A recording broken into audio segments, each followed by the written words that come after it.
Poor Mr. Worry. Whatever happened, he worried about it.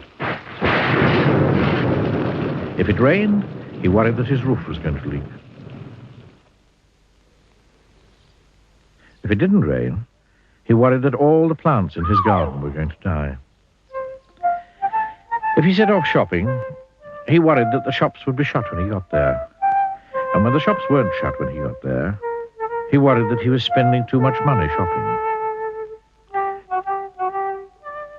When he got home with his shopping, he worried that he'd left something behind or that something had fallen out of his basket on the way home. And when he got home and discovered that he hadn't left anything behind and that nothing had fallen out of his basket on the way home, he worried that he'd bought too much. And then he worried about where to put it all. Life was just one long worry for poor Mr. Worry. One day, he went for a walk. He was worried that he might walk too far and not be able to get home. But, on the other hand, he was worried that if he didn't walk far enough, he wouldn't get enough exercise. He hurried along worrying. Or, you could say, he worried along hurrying. He met Mr. Bump. "Hey, I'm very worried about you," he said. "Why's that?" asked Mr. Bump. "I'm worried that one of these days you might hurt yourself," he said. "Don't you worry ahead about that," replied Mr. Bump, and went off, tripping over his own feet. Mr. Worry went on. He met Mr. Noisy. "Hey, I'm very worried about you," he said. "Why's that?" asked Mr. Noisy. "Well, I'm worried that you might lose your voice," said Mr. Worry.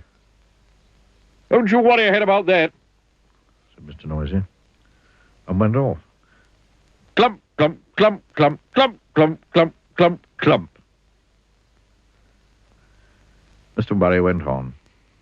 He met Mr. Greedy. "Hey, I'm very worried about you," he said. "Oh, why's that?" asked Mr. Greedy.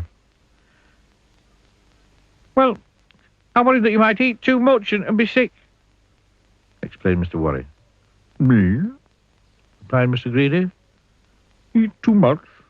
Oh, impossible." And he went off for lunch.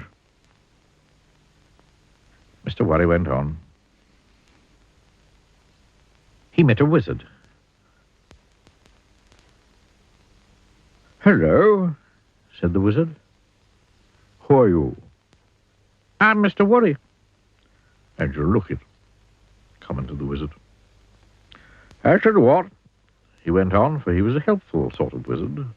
"Why don't you go home and write down every single thing that you're worried about, and I'll make sure that none of these things will ever happen.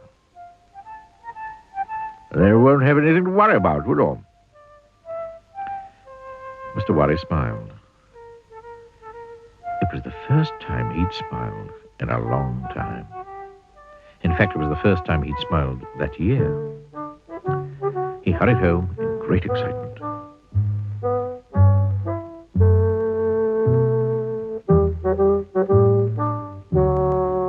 When he got home, he sat down to write out all the things that worried him. Every single thing.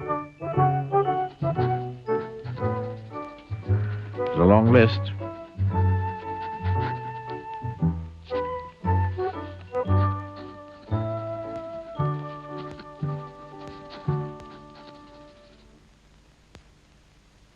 And then he went to bed and had the best night's sleep he'd had in years.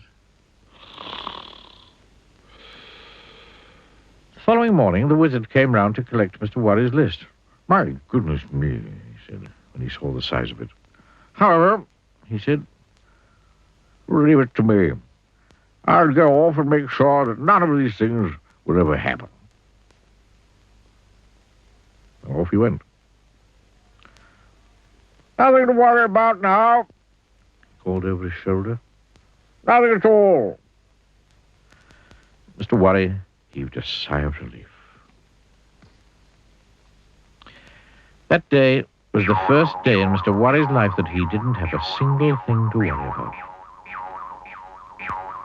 And the next day, and the day after, and the day after that. On Monday, Tuesday, Wednesday, Thursday, Friday, Saturday, and Sunday, Mr. Worry didn't have a care in the world. But on Monday morning, he was a worried man. Oh, dear. What do you think was worrying him? Can you guess? He went to see the wizard. Oh, dear, said the wizard when he saw him standing on his doorstep. What's worrying you now? I'll tell you, said Mr. Worry. I'm worried because I don't have anything to worry about. And he went home to worry.